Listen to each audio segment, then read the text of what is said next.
over at BangTheBook.com. We are your one-stop shop for sports betting news and information. Lots of great resources, lots of helpful articles over there. Make sure you check all of that out and see what you can take advantage of beating the books here this weekend and beyond. Don't forget about our free pick contests as well. You can sign up and win some cash prizes with those. Lots going on our YouTube page right now. A lot more videos than usual, so subscribe to those. You can get a look at my videos. I'll have my Thursday 3-pack coming up here today. And also, tomorrow we'll have some fun with our Friday Partay Parlay video. Then Sunday morning, a look at the NFL. So you want to make sure you're checking out our YouTube page for all of the latest content that we have going up over there. And then, of course, as you know, this and every edition of Bang the Book Radio presented by our friends over at DSI Sportsbook. You sign up at DSI using that promo code BTB200.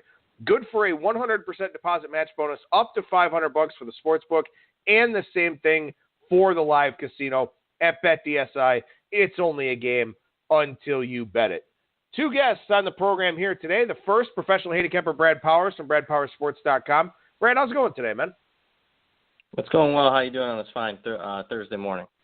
Doing very well, buddy. Appreciate your time as always here, sir. And before we dig into the 10 bowl games I want to talk about, which are Saturday's 4-pack, Wednesday's 3 games, and then next Thursday's 3 games, because we'll have a lot of games to get to on your segment next week.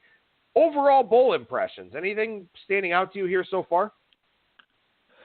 Well, I mean, if you like chalk, you're doing quite well. I mean, the Chalks went 7-0 straight up, 6-1 against the number, and most of them not even close. So a little bit surprised because more often than not I like to take dogs in bowl games, but not surprised that we're getting a lot of blowouts because if you're looking for one time a year where you're going to see a lot of blowouts, or I should say at least a lot of variance to the line, it'd be bowl season because of the disparity between motivation and players skipping out and coaches leaving or worried about where they're going to be next year, getting fired or not. So, and not surprised that we've seen some, Vegas hasn't been close to the line with the exception of the Georgia Southern Eastern Michigan game. Keep in mind, last year, the 20 favorites that covered in last year's bowl games did so by 13 points per game. Of the 19 underdogs that covered in last year's bowl game, 16 of them won the game outright. So we're at least, I know it's been chalk heavy, but as far as the variance goes, we see a lot of variance to the line. And I guess what I'm getting at, if you are teasing college football bowl games, stop it right now. Do not tease college football in general, especially bowl games. Well, we see a lot of money coming in on the favorite here tonight. Marshall up from 2 to 3.5. So we'll see if the favorites go to 8-0 straight up, 7-1 against the number. Dog money on Friday in the Bahamas Bowl. So that's always scary when you get a really popular underdog. But FIU taking a good amount of money there, down from 6.5 to 4.5. BYU still a 12-point favorite out there for the Potato Bowl against Western Michigan. But Brad, you and I are going to start on Saturday here with the Birmingham Bowl, Wake Forest and Memphis. This number down from 4 to 3.5 or 3 minus $1.15 out there. That's kind of the prevailing number right now with Darrell Henderson skipping the bowl game. Yeah, and I mean, he's an important player. I mean, I could argue non-quarterbacks. I mean, one of the most valuable players in college football outside the quarterback position, a guy that's number 2 in the country in rushing, nearly 2,000 yards. To me, it's an indicator of whether or not that team is, generally excited to be there. I think that this is a rare case where you got the Power 5 team in Wake Forest that's probably more excited to be there than the Group of 5 team Memphis. Memphis coming up short yet again against Central Florida in the American Athletic Championship game. Wake Forest is one of those teams that's sitting there dead in the water late in the year. And what do? They pull off a big upset against NC State on a Thursday night, and then in the finale play their best game of the season by crushing Duke 59-7. And one of your other guests that you normally have on, Ralph Michaels from Cal Sports, he has a great trend, and it makes a lot of sense. In the last 10 years, teams that are 5-6 and win that last game to clinch bowl eligibility to get to 6-6, how do those teams do in bowl games? They're excited. They're 41-21 against the spread in the last 10 years. Wake Forest fits that trend in this particular case. I like the Demon Deacons plus 3.5. I also think, too, that this is a pretty underrated coaching matchup here. I actually really like the job that Mike Norvell has done. I like that he brought in Brady White, a kid he was familiar with, that he recruited to Arizona State, to replace, what Memphis lost in Riley Ferguson. Obviously, like Dave Clawson and the job that he's done there with Wake Forest. I like this coaching matchup quite a bit, and I'll be interested to see how Norvell can get his team up. Do they go 9-5? Do they go 8-6? Can they bounce back from that AAC loss? I think this game will tell me a lot about Mike Norvell because I do like him a lot, and I want to see how his team responds. Well, yeah, I'm glad you mentioned the coaching because it's going to be all on Mike Norvell. He lost 3 assistant coaches, including both of his coordinators here in the last 10 days. So it's extra workload for him with signing day this week.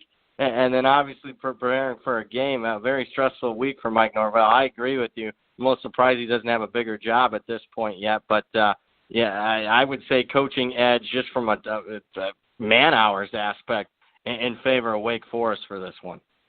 That's a hell of a point. I saw Chris Ball, and I mentioned that on Monday's show, I think, but I didn't know that he lost some other guys as well. So big deal there for Memphis, obviously, in this game, and certainly explains the line move a little bit for the Birmingham Bowl down in, obviously, Birmingham, Alabama. Let's go to the Armed Forces Bowl, game 223, 224. Houston, Army money hitting the board here this week, up from 3 to 4.5 or 5. You agree with the move, Brad? Yeah, I do. Well, it doesn't fit my power ratings, but I think at this point in the season, again, power ratings are a good jumping off point, but there's going to be huge disparities in motivation. And in this particular case, I don't know if I fully have the Houston injury situation factored in appropriately. Significant downgrade for De'Aaron King being out the last couple of games. And then when you look at just the matchup, Houston's defensive line without 4 key players in that 2 deep led by Ed Oliver, not a good matchup against an Army team that will be excited to be here. This game is sold out, and I know it's close to Texas, but I still think Army will have the crowd edge here in the Armed Forces Bowl. I don't ever question Service Academy's motivation when it comes to these bowl games. They're trying to win a school record 11 wins, and Army's got some good history back to the 40s as far as a football program goes. And then I look at also a key stat. I don't know how Houston's on the field. They're dead last already in the country in time of possession. Well, who's number 1 in the country in time of possession? Army. So I think Army controls the football, probably have the ball for 40-plus minutes. Houston, when they have the ball, will score, but definitely not enough. I'll take Army minus the 4.5. Well, one thing that we touched on earlier in the week here on the show, and it's always important to keep checking back in with those weather forecasts. Initially, 20-mile-per-hour wind gusts for this game. That forecast has been relaxed a little bit to wind gusts in the 10 to 12-mile-per-hour range. So that will help Houston when they actually have the football. But as you mentioned, Brad, big-time disparity here in time of possession. And also, too, we talk about this. Service Academy teams, the ones that chew up a bunch of clock, you better be real efficient with your possessions. For Houston now, with a quarterback that has a pass completion rate of 44.7%, efficiency may not be in the vocabulary for them. Yeah, definitely not. Definitely not as efficient as what they were with De'Aaron King, who had 50 total touchdowns in the first 11 games of the season. I question that. And I just don't know if from an execution aspect if Houston's mature enough to do so. I don't know if they're mature enough at head coach. And I'm not a huge fan of Major Apple. I loved him as a player at Texas, but I think he's been relatively underwhelming so far in the first couple of years here in Houston. I just don't think Houston right now is buttoned up as a program, and you have to be to compete with this Army train that's rolling right now the last couple of seasons. Well, we know that Navy wasn't very good this year, but Navy still 349 rushing yards, 5.2 yards per carry on Houston, one of their better offensive performances of the year. They also threw for 178 yards in that game, which that was probably a season high for Navy. You probably know better than I do, but I'm guessing it was a season high for Navy. So Navy moved the football a lot. And also Army, too. I got to say, not to go off on a tangent on this game, but that Army-Navy game, I loved the creativity from Army with throwing the football, with some of their gadget plays, with some of the running plays that they had. I thought they were so much more creative than Navy. Really played a big role in that game. I don't know if Houston will be ready for it. Yeah, and that's the difference between this year's Army team. They didn't throw the football much at all last year with Bradshaw quarterback. With Hopkins, they've thrown the ball about 2.5, 3 times as much as what they did a year ago. So, yeah, they're much better on the offense side of the ball. Defense, I think, is taking a little bit of a step back, but it hasn't showed up in the stats because the defense is never on the field. So the Army efficiency, especially on fourth down, where they converted 90% so far this season. You mentioned the play calling is there. I mean, they are just rolling right now at Army. Be interested to see if Monken gets a bigger job. I thought he would. I get it. Georgia Tech wanted to move away from the option, but he would have been a nice fit there if they wanted to continue that at Georgia Tech. One more thing, I want your take on this and how much matters if you factor it into the line, stuff like that. You know, for Army, I mean, it basically felt like coming off. It feels like coming off of a bye because they played December 8th against Navy. Had last week off, feels, pretty standard. Houston hasn't played since November 23rd. So that has to be an edge for Army as well. Yeah, you get a little bit of rust factor for Houston being a month off. And Army, to me, just probably treated it like a bye week and just went right around and went about their business. So, again, I'd rather have just a bye week this time of year than be sitting there. And I get it, you don't get as much time in between the games, but, I mean, they're practicing for Navy. So, I mean, I got to think those practices were extremely efficient. So, to me, I agree with you. Advantage Army here. You got a week off to heal up the bumps and bruises. And keep in mind, prior to that, Army had a double bye prior to the Navy game. So, yeah, they're very well rested here. Houston, again, I mean, a month off, and I don't know what the motivation here for the Cougars. I'm not saying it's one of my favorite bets of the year, but definitely a strong lean on Army at this point.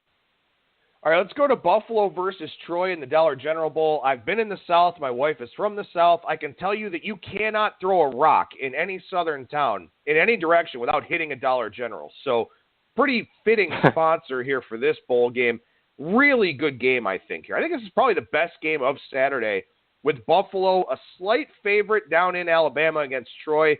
This number opened 3. It's come down to as low as 1 out there at Bookmaker, 1.5 at a lot of places, and a couple of straight 2s as well.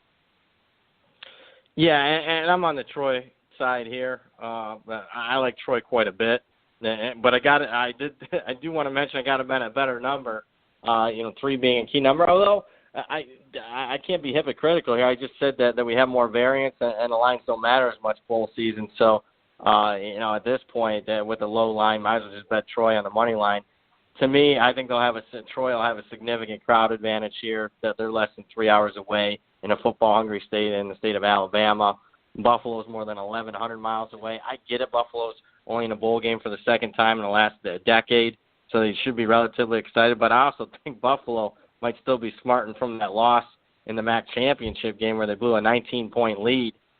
Troy's been there, done that. Neil Brown, I'm stunned, hasn't gotten a job at a bigger school yet. They got a chance to get to 10 wins. Won and covered at least their first 2 bowl games. Just generally speaking, it's been a money covering machine here the last 3 years under Neil Brown, the head coach for Troy. I'll take the Trojans plus the points. Something I'm kind of curious about, you mentioned Neil Brown, and I thought Lance Leipold might have been a decent hire at Temple. I thought if Temple wanted to go that route, that might not have been a bad move to grab the head coach at Buffalo. But both of these coaches staying with their programs, at least for now. For Neil Brown, who probably did have a better chance at upgrading his job than Leipold, is this sort of an additional motivating factor to him to say, hey, for whatever reason, nobody wants me yet, but I can win 10 games, beat a 10-game winner, and really show out in this bowl game? Does it kind of give him a little bit more incentive as an individual? Yeah, I see to a certain extent, but I would think, as far as the data points on whether or not you're going to hire Neil Brown, I mean, how about winning in Lincoln, Nebraska, and how about Baton Rouge, Louisiana last year against LSU? I think those are pretty strong data points in the overall body of work. And keep in mind, I mean, they lost their quarterback midway through this season. One of their losses was that first start without the quarterback, Barker. So I win or lose, I'm not gonna my at least judgment or assessment of Neil Brown isn't going to change as far as I'm concerned. All right, let's go out to Hawaii, something I wish we all could do here at this time of the year. Louisiana Tech takes on the Rainbow Warriors.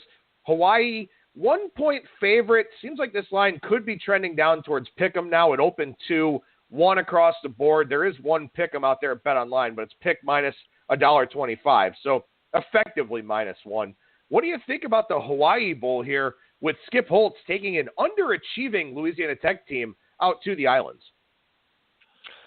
I'm going to go with the over in this one. Anytime Hawaii's been involved in the Hawaii Bowl the last 15 years, points aplenty. The over compared to this totals line where it is right now, it would be a perfect 6-0 whenever Hawaii's in the Hawaii Bowl. And what I have seen from Skip Holtz is underachieving during the regular season, but overachieving in the bowl games here as of late. Won 4 straight bowl games, and offensively they really opened it up in the bowl games. Their last 4, they've averaged 45 points per game in those bowl games. So I think they'll have no problem moving the football up and down the field. And Hawaii defensively has allowed 42 points per game in their last 6 games. And they have that unique run and shoot that they went to this past year. They were hot early on in the season, cold for the middle part, but kind of heated up at the end. So I'm going to go for points aplenty there. I do have a lean on Louisiana Tech plus the 1, but stronger lean on over 61.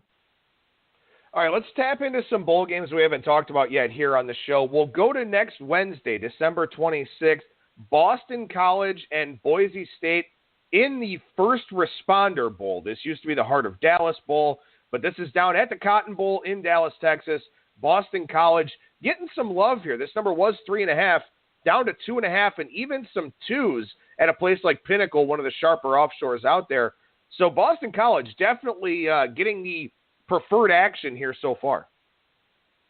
Yeah, lean for BC for me. I think part of the reason why they struggled down the last couple of games of the season, their quarterback Anthony Brown and their running back A.J. Dillon just wasn't 100% down the stretch. So here's a team that went from hosting College game day in that big game against Clemson, and then pretty much fell apart after that one, losing in the final minute against Florida State and getting crushed by Syracuse in the finale.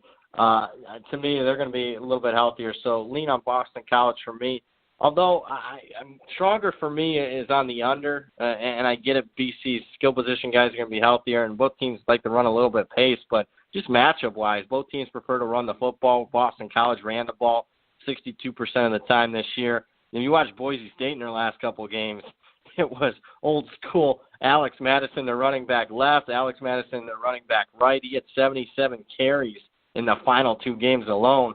Both teams' strength on defense is stopping the run. So I got both teams that prefer to do that and can stop it. The unders cashed in each of Boise's last 5 games. It's cashed in 4 of Boston College's last 5 games. I'm going under the total, under 55.5. Now, what do you think about this game in terms of, Boise State coming off of losing the Mountain West Championship game to Fresno State in overtime, a very hard-nosed physical football game there in that one with a lot of bad weather as well. So they're coming off a little bit of disappointment, whereas for Boston College, the entire second half of the season felt like a disappointment. So, from a motivation standpoint, you think both of these teams are ready to go? Ooh, that's a good question. No, I don't. I got question marks for both teams. I think I have a little bit more question marks on the Boise side just from the disappointment for them. But they've handled their business decently in bowl games under their head coach, Brian Harsin. I mean, they won and covered 3 of the 4. So, a little bit of question marks on the BC side. Not playing. I guess Boise is more of a name brand a little bit. Maybe they're feeling a little bit disrespected. They're catching points against a group of 5 school like Boise. But I would say slight advantage on BC from a motivational aspect. All right, let's go to Ford Field in Detroit, Michigan. And I've been to Detroit. I'm sure we got a lot of listeners in the Detroit area as well. Not the greatest place to go for a bowl game. When you talk about, hoping to go somewhere nice or maybe somewhere warm for a bowl game, Detroit, Michigan, not really what you think about. Obviously, a much shorter trip here for the Minnesota Golden Gophers. Longer trip for Georgia Tech on the fast track, though, there at Ford Field. Georgia Tech up from 4 to 5.5 for this game. And, a lot of that because this is Paul Johnson's last game as the head coach. Yeah, a motivating factor. You'd think positive for Georgia Tech. They're wanting to send the guy off, for Paul Johnson, off in the sunset. He'll probably be a couchable Hall of Famer when it's all said and done. I mean, not just his job he did here with Georgia Tech, but obviously also at Navy, and to a lesser extent winning a couple national titles at the FCS level at Georgia Southern. But I also think some of the line moves Minnesota. I mean, their best defensive player, Blake Cashman, their leading tackler at linebacker, he's deciding to sit out. Minnesota's best offensive lineman and the tackle, Green, he's sitting out. And then, story broke last week that 6 players from Minnesota are going to be suspended for this game. They haven't named them yet, so it'll be interesting to see who they are. And we saw some early line movement on Georgia Tech in that regard. I'm on the Georgia Tech side here. I get it, Minnesota has time to prep for the option, but, man, on a fast track, it's tough to prep for the option when you don't ever see it, and Minnesota doesn't. And the fact that, Georgia Tech's number one people see it year in, year out in the ACC, and they still can't stop it. I mean, Georgia Tech in the final year under Paul Johnson led the country in rushing. So take Georgia Tech. Maybe I'm rooting a little sentimental value here, too. I'd kind of like to see Paul Johnson go out a winner. Give me the Yellow Jackets minus the points. I think the line for the side makes sense. I think the line movement for the side makes sense. The total is what's really strange to me. This number opened 61. It's come down to 57.5. I mean, this has not been an efficient or good Minnesota offense. Again, a game with limited possessions, as I mentioned earlier, with the option game with Army. The total is something that I mean, even at this point, I'm still not sure why it's that high. Yeah, and I mean, the under's cashed in each Minnesota's last 3 games. But, I mean, they have been putting up points, believe it or not, starting with the Indiana game, 38, 31, 41. I mean, of course, when I bet on them, I have a huge bet in the Northwestern game. They only put up 14, turn right around, benefit from turnovers against Wisconsin, and have 37. So they have been putting points on the board there. And, I mean, Georgia Tech, at least, I mean, no one was really slowing them down early in the season. When I guess I go back to the Bowling Green and Louisville games when they put up 60+ in those. I do lean under, but again, to me, I prefer the Georgia Tech side. I'm looking to see where I have this game power. I have it at 55, so I mean, I agree with you. The under's a definite lean here, even at 57.5. All right, let's go out to the Cheez-It Bowl. This is at Chase Field in Phoenix, formerly known as the Cactus Bowl. The best bowl logo of the year goes to the Cheez-It Bowl, by the way. Cal and TCU in this one. Cal now a 1-point favorite. Haven't seen a whole lot of movement on this game. And typically when we see a pick'em line, it does move one way or the other. Obviously it'll move as we get closer to game time. But are you surprised to not really see a whole lot of interest in this one? No, I'm not. I'm having a hard time with this one. I think Cal 1's about right. I don't want to play on the Pac-12. Why? The Pac-12's 2-14 against the spread. That's the run in bowl games for the Pac-12 last 2+ seasons. I also, don't want to play. I think there's coaching. As much as I like Justin Wilcox, this is his first bowl game as a head coach. Gary Patterson, it's his 17th bowl game. So, but I don't want TCU with a third-string quarterback in this one. And I'm also worried, TCU's starting quarterback is supposed to be the future of the program. Robinson, who got hurt earlier this year, he transferred out. So that's not a good look for the program for TCU. I'm really struggling with it. So it's one that I guess I'd lean Cal. Lowest total on the board, and I get it, but at this time, where it's priced at now, the two teams are combined, 15-9 to the over. We saw a very low total in the UAB Northern Illinois game go over. I'm talking pizza money here, and I'm talking Little Caesars $5 hot and ready pizza on over 38.5 for me. This is one bowl game I don't have a strong opinion at. I'll ramble for a couple of seconds here because I'm curious the answer to this. If you know this, if this is the lowest total in a bowl game that we've ever seen, with that total 38.5 in that range. But you mentioned the coaching thing here. I think Justin Wilcox has done a great job with Cal. I think a lot of people agree with that sentiment. For TCU, Gary Patterson is a very good head coach.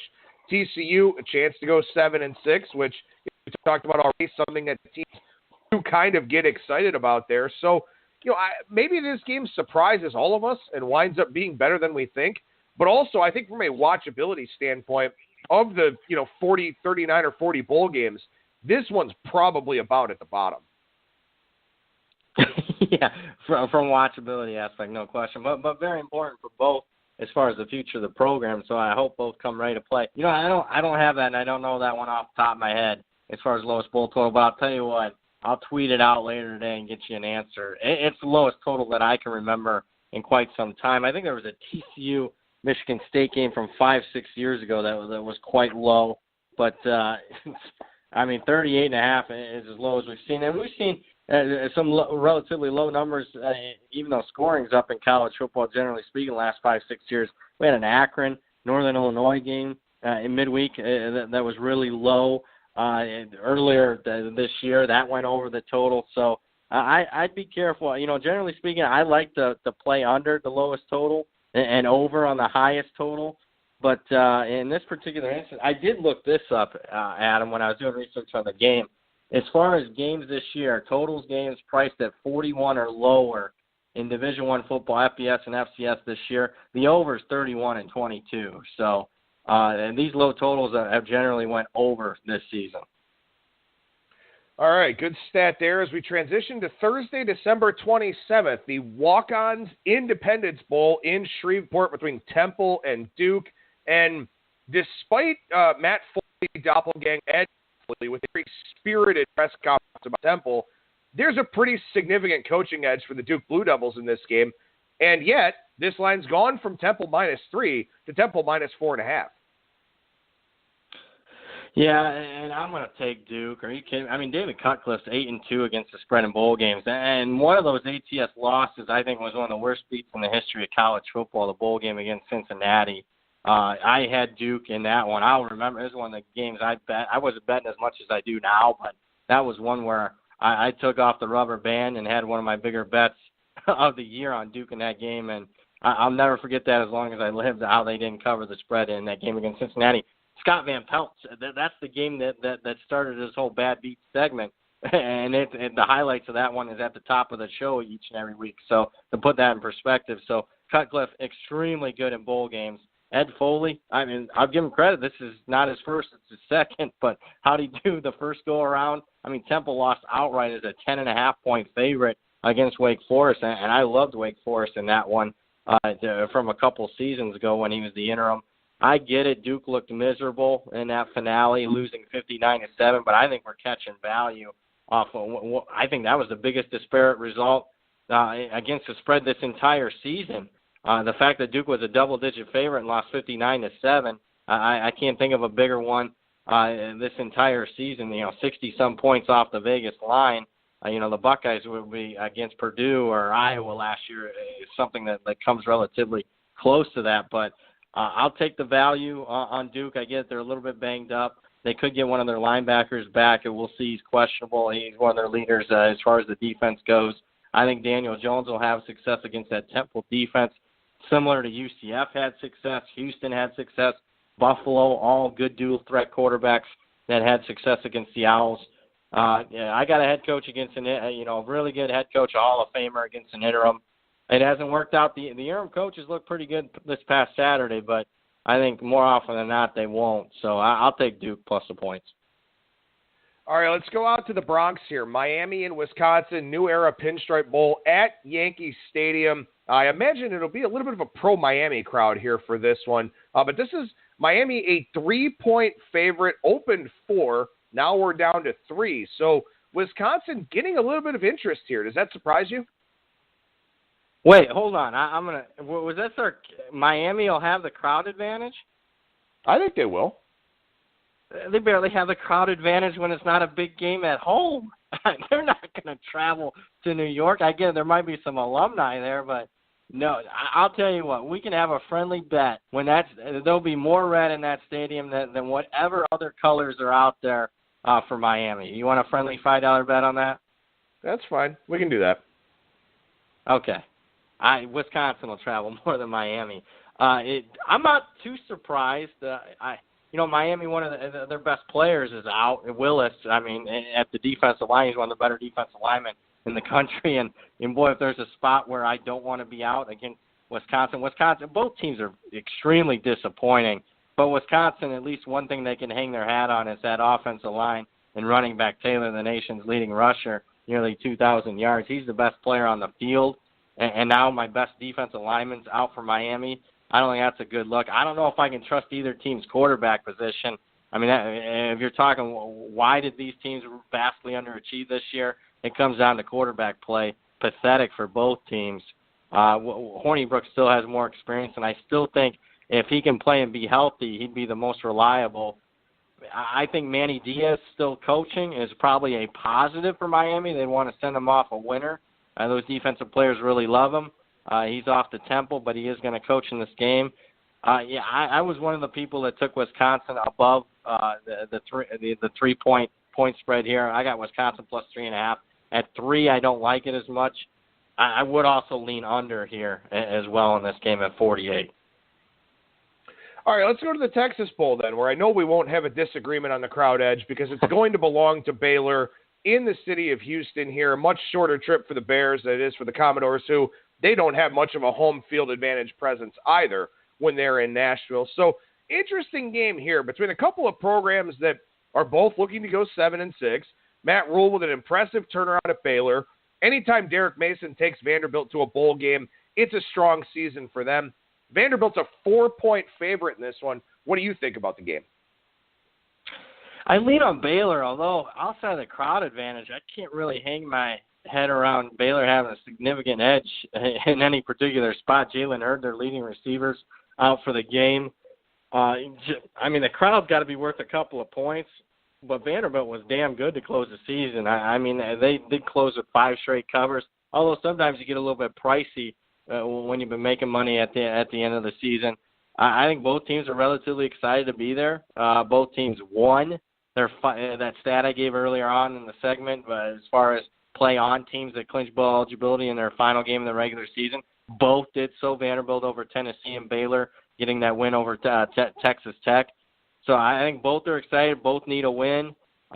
This game is very important to it. I'll just lean Baylor because of the crowd advantage, but I got to tell you, Adam, I do think Vanderbilt is definitely the better team. Well, I mean, Vanderbilt offensively has actually been pretty good this year. Kyle Shermer's done a good job taking care of the football. They've got a 1,000-yard rusher. A lot of good things going on for Vanderbilt here. You know, for Baylor, I mean, what about the coaching edge? I mean, do you think that there is one between Matt Rule and Derek Mason? I'd probably slightly favor Matt Rule a little bit. I do respect Derek Mason. I think overall, I think Vanderbilt got a little spoiled with James Franklin and some of the success that they had. I think he's doing a decent job. If you're getting Vanderbilt right around 500 in the SEC with the academic restrictions that they have in the athletic budget, I think you're doing fine. But to me, I guess I'm a Matt Rule guy. I'm still surprised he took this job at Baylor. I think he's a superior head coach. All right, let's go over to the NFL. A couple of games I want to hit on with you there. Game 113-114, Houston and Philadelphia. The Texans opened a 1.5-point favorite in the offshore marketplace. Now Philadelphia as high as a 2.5-point favorite out there. Obviously, some new life for the Eagles last week with Nick Foles. They're right back in the playoff hunt now if they can get a little bit of help. What do you think about this game here in Philadelphia? Yeah, I think both teams are overrated. But in this particular case, I think Philadelphia is a little bit overrated. I think a clear overreaction to what happened last week. I mean, now you're telling me, Philadelphia is just slightly worse than Houston. I mean, that's not what we've seen so far from these two teams this season. But I will say Houston, generally speaking, is relatively overrated. I think 5 of their 10 wins have come by, to single digits or less than a touchdown. And I am worried about them moving forward. I mean, they have allowed 52 sacks this year. That's the worst mark in the NFL. But who do I trust more? Give me Deshaun Watson. I know it's back-to-back road trips. I know Philly's feeling excited, but I'd have a slight lean on Houston at the current number. I'm not buying all this Philly love just because of one win against the Rams last weekend. I want to touch real quickly here on Cincinnati and Cleveland. I know I didn't send this over to you in the notes, but you're an Ohio guy, so I know this is a game with some interest for you because, Cleveland favored by more than a touchdown. I mean, it feels like this has never happened in our lifetimes, and I know that it has, but damn, it's been a long time. Yeah, it's been since 2010. They were favored by a significant margin, I think, over the Panthers. I think the last time Cleveland, and this line continues to go up, last time they were laying doubles was 2007 against the 49ers. I remember that game well. I think it snowed. It was the regular season finale, I think, against the 49ers as Cleveland wrapped up, what was it, a 10-6 season. Somehow they didn't get to the playoffs that year. It's tough laying this kind of number at Cleveland. It's tough just seeing that number. I do think they're the one team that doesn't have much of a playoff shot, but don't tell that to the Browns. I think they'll be max motivated here. Hugh Jackson will not get a warm welcome in his return back. But I think all that's being priced in the line in this case. To me, really no bet. If the line continues to go up, though, I wouldn't mind leaning with Cincinnati. Well, the reason I ask you about that game, I know we've talked about you playing on historical outliers and some of these lines that, we haven't seen in a long time, but it sort of feels like in week 16 and 17 of the NFL, you kind of have to relax that process a little bit. That's a good point, Adam. Yeah, you're going to see a lot of outliers coming down the stretch, outlier lines. Why? I mean, teams are shutting it down for the season, getting ready to get their tee times up here in a couple of weeks. So you do see a lot more outliers when it comes to the NFL the last couple of weeks, and I agree with you. Generally speaking, if this was week 3 or 4 and I saw this line, then I'd be definitely on the Cincinnati side. The fact that I got to question how they want to finish out the season, they kind of got their one win last week against Oakland. I got some general concerns, and Cleveland, to me, I don't think will be afraid to put one on Cincinnati if they're given the opportunity. One more game I want to hit on with you here in the NFL. Game 127-128, Pittsburgh and New Orleans. Saints laying 6, mostly market wide. There are some 5.5 still out there as well. Man, this Saints offense over the last 4 weeks or so just hasn't looked particularly good. Yeah, they've pretty much changed how they win football games here. I mean, first 8 games of the season, New Orleans, the average score is 35-27. Last 4 weeks, 20-13. So clear change as far as, New Orleans winning with defense now instead of offense. And I got to wonder, Drew Brees at 39 going on 40 at the end of the season, is it taking a toll on him a little bit? And we've seen Tom Brady have slower finishes to the season once December hits around in probably 3 of his last 4 seasons. So that's my concern for that one. I think, to me, this one comes down to what happens the night before. If Baltimore pulls the outright upset over the Chargers, then Pittsburgh can ill afford a loss here. I mean, their chances as far as the playoffs get skewed tremendously if Baltimore wins and they lose this week. So, I mean, if Baltimore wins on Saturday night, I think Pittsburgh's got to be max motivated here. If Baltimore loses, and obviously they're an underdog to do so, I would say, Pittsburgh can relax maybe a little bit. They don't need the game as much. So I think, and this is another strong point when it comes down to the NFL last couple of seasons, and you got staggered games as far as time slots. Look to see what's happening in those prior games and see how it's affecting the team as far as their playoff chances and positioning. Sometimes you get teams that are a lot more motivated than what you thought, and sometimes you get teams that are a lot less motivated than what you thought. Yeah, and that Baltimore game, obviously of significant interest for Pittsburgh, but also of significant interest for the Indianapolis Colts on Sunday afternoon, because if Baltimore loses, Indy and Tennessee likely in a play-in game in Week 17. So, that kind of puts Indianapolis in a much different spot for that big number that they're laying against the New York Giants. Brad Powers, professional handicapper over at BradPowersSports.com. What's going on over there right now, man? Yeah, I just talk about it each and every week, and why not? It's my newsletter, and for the rest of the year, it's $49. But let's talk about how that newsletter is done here. And the last 15 weeks, if you just bet on all the best bets in college and pro, you'd be 73-37. 73-37. That's not straight up. That's against the spread the last 15 weeks. But don't buy it for the picks. Buy it for the information. You get write-ups on every single one of the bowl games that are left remaining. A couple weeks left of the regular season. You get a pick on each and every one of the playoff games. You got schedule logs, power ratings, a whole bunch of trends, computer projected lines, you name it, and a whole lot more. $49 to the Super Bowl, BradPowersSports.com. And, of course, you can follow Brad on Twitter at Brad Powers and the number 7. And real quick here for our listeners, looks like the Gasparilla Bowl expected to have some pretty bad weather tonight. I know there's already been tornado warnings and stuff in the state of Florida. So, obviously, again, on game day, make sure you're checking out everything that's going on. And, Brad, I know you're always on top of stuff like that. So sorry for holding you up for a couple more minutes. But, these weather factors, definitely something that can be overlooked in the bowl season. Absolutely, and if you'd have been part of that newsletter, you'd have gotten locked in on the under here at 55.5. Number right now is 51.5 and probably dropping. Oh, and there you go. So definitely check out that newsletter over at BradPowersSports.com, at Brad Powers and the number 7. Brad, thank you so much, brother, as always. We'll talk to you again here next week. All right, take care, my friend.